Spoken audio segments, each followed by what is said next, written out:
Bismillahirrahmanirrahim. Assalamualaikum warahmatullahi wabarakatuh. Izin mengenalkan diri, Muhammad Kuswandi Surahman, NIM 220013. Mata kuliah komunikasi bisnis. Dosen pengampu Muhammad Teguh Setiadi, SE, MM, CTMP, CMC, CPKM, CPLM, CIB. Pertama-tama puji dan syukur kepada Allah Subhanahu wa Ta'ala, Tuhan Yang Maha Esa, hingga akhir ini kita masih diberikan kesehatan, panjang umur, dan diberikan nafas yang tak terhingga. Alhamdulillah kita masih bisa hingga akhir ini kita masih bisa belajar tentang pengertian komunikasi bisnis. Seiring selawat dan salam kepada junjungan Nabi kita Muhammad SAW, para keluarganya, sahabatnya, dan pengikutnya hingga akhir zaman. Langsung saja tentang pengertian komunikasi dan koneksi bisnis. Yang pertama yaitu komunikasi. Manusia sebagai makhluk sosial ditakdirkan untuk saling berhubungan satu sama lain. Sejak dilahirkan dan belum bisa berbicara, manusia sudah melakukan komunikasi. Kalau popoknya basah, lapar, haus, atau sakit, dia menangis sebagai upaya mengkomunikasikan bahwa ada sesuatu yang terjadi pada dirinya. Komunikasi ini melibatkan komunikator sebagai source atau pengiriman pesan yang menyampaikan pesan atau message melalui media atau channel yang disampaikan kepada penerima receiver. Dalam proses penyampaian pesan ini mungkin saja terjadi pertukaran pikiran atau umpan balik atau feedback. Kedua, komunikasi bisnis. Komunikasi bisnis adalah interaksi yang terjadi antara pelaku-pelaku bisnis. Komunikasi itu bisa terjadi antara pedagang dengan pembeli, antara perusahaan dan langganan, antara bank dan nasabah. Komunikasi juga terjadi di atasan dan bawahan dan sebaliknya, atau selevel. Masalah yang dikomunikasikan adalah hal-hal yang berhubungan dengan perdagangan atau usaha.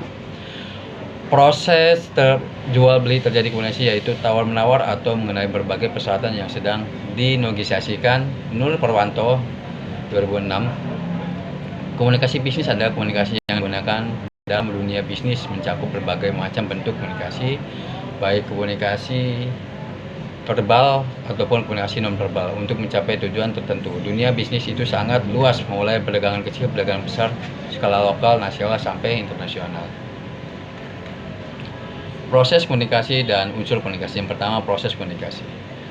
Komunikasi dapat dipandang sebagai yang pertama proses penyampaian informasi, kedua proses penyampaian gagasan dari seorang kepada orang lain, dan ketiga proses penciptaan arti terhadap gagasan. Unsur komunikasi. Sebelumnya sudah dibicarakan bahwa unsur komunikasi itu adalah komunikasi pesan, media, penerima, dan umpan balik. Nah, perlu diingat bahwa semua unsur ini baru harus pada posisi memiliki pandangan serta kepentingan yang sama, terutama komunikator dan komunikannya. Karena itulah nanti saya akan ulangi, karena itulah nanti juga akan dibahas tentang analisis audiens untuk meyakinkan bahwa informasi akan disampaikan kepada orang yang tepat.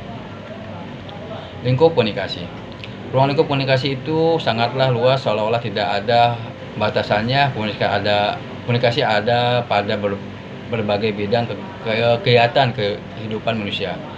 Bidang-bidang komunikasi meliputi A. Komunikasi organisasi, B. Komunikasi bisnis, C. Komunikasi sosial, D. Komunikasi politik, E. Komunikasi budaya, F. Komunikasi internasional, G. Komunikasi keluarga, H. Komunikasi pendidikan, dan I. Komunikasi tentang kesehatan dan sebagainya, meliputi berbagai aspek kehidupan manusia.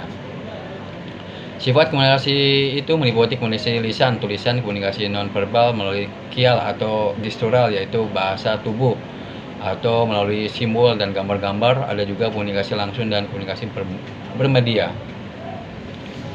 Tatanan komunikasi yang berhubungan dengan jumlah komunikasi dikenal adanya komunikasi pribadi atau antar pribadi, komunikasi kelompok atau kelompok kecil atau kelompok besar. Fungsi komunikasi terutama adalah untuk menyampaikan informasi, kadang-kadang untuk memberikan hiburan serta mempengaruhi orang lain.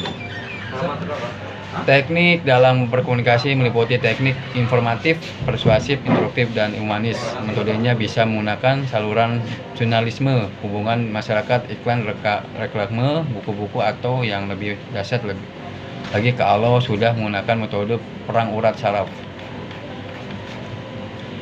Hambatan dan keberhasilan komunikasi. Komunikasi bisa saja gagal karena kurang baiknya mempersiapkan atau perencanaan. Komunikasi juga bisa gagal karena ada sesuatu yang mengganggu.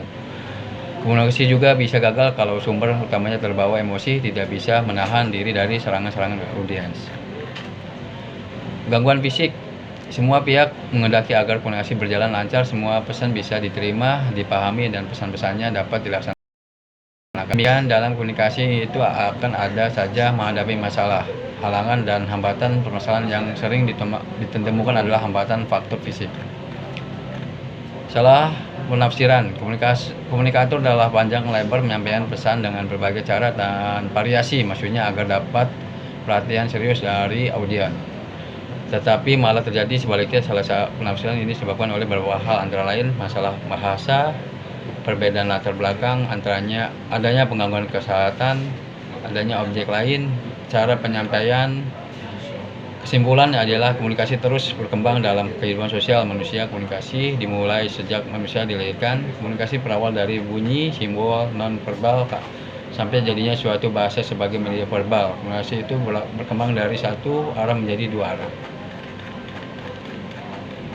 Bab 2 yaitu komunikasi verbal dan komunikasi non-verbal. Yang pertama, komunikasi verbal. Komunikasi verbal adalah komunikasi secara tertulis dan lisan. Komunikasi terbanyak dilakukan adalah secara verbal karena lebih mudah menyampaikan segala ide, kehendak, pemikiran, atau pesan. Diharapkan segala pesan itu cepat dan mudah ditangkap. Komunikasi lisan dilaksanakan secara berhadapan langsung, face to face, atau menggunakan alat seperti telepon. Komunikasi tertulis dilakukan menggunakan media surat, gambar, grafik, lukisan, atau simbol-simbol. Komunikasi nonverbal. Berkomunikasi menggunakan kata-kata nonverbal kadang-kadang juga disebut sebagai bahasa isyarat, disebut juga sebagai bahasa nonverbal karena menyampaikannya tanpa kata-kata tetapi dengan gerakan tubuh atau body language. Bahasa isyarat ini sudah distandarkan seperti yang bisa dilihat pada pojok-pojok siaran berita televisi. Ada orang yang memperagakan bahkan nonverbal ini untuk orang-orang yang tuna rungu atau tuna bicara. 3. Bentuk komunikasi nonverbal. Bentuk komunikasi nonverbal terdiri dari 7 macam, yaitu komunikasi visual, komunikasi sentuhan, komunikasi gerak tubuh, komunikasi lingkungan, komunikasi penciuman, komunikasi penampilan, dan komunikasi cita rasa. Yang pertama, komunikasi visual adalah komunikasi yang menggunakan gambar-gambar, grafik, lambang-lambang, atau simbol-simbol. Sentuhan. Ilmu yang mempelajari komunikasi sentuhan secara nonverbal disebut haptik. Dan ketiga, komunikasi gerakan tubuh. Komunikasi gerakan tubuh atau kinestetik seperti melakukan kontak mata, ekspresi wajah, isyarat, dan sikap tubuh.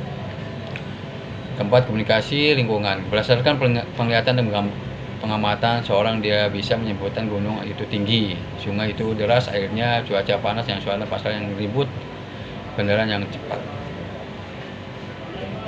Kelima, komunikasi penciuman. Kalau orang-orang menerima atau bau kemenyan, asosiasinya bahwa ada acara ribut atau acara kematian.